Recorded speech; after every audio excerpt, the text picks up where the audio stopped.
Hey guys, welcome to Macintosh Weekly. And today in this video I'm gonna show how to test the disk speed of your hard drive on macOS. If you're new to the channel, make sure to subscribe. And now, let's begin. To test the disk speed of your hard drive on macOS, you'll need to download software called Blackmagic Disk Speed Test. To download, open the App Store, then search for Blackmagic Disk Speed Test.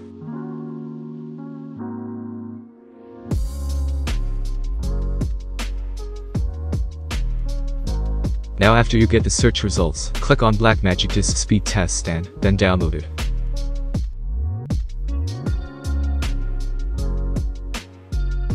After getting the software, open it.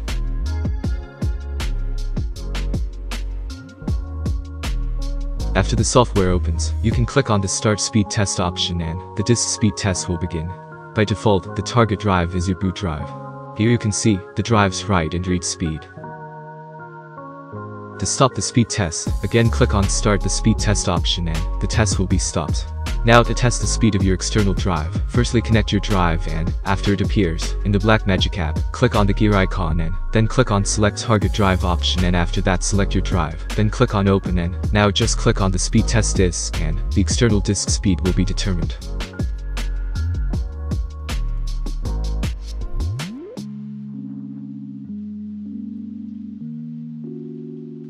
Again, to stop the speed test, click on Start. So, that was it. Hope it was useful. Consider like for the video, subscribe to the channel, and if you have any questions, just comment down below. Thanks for watching, and have a great day ahead.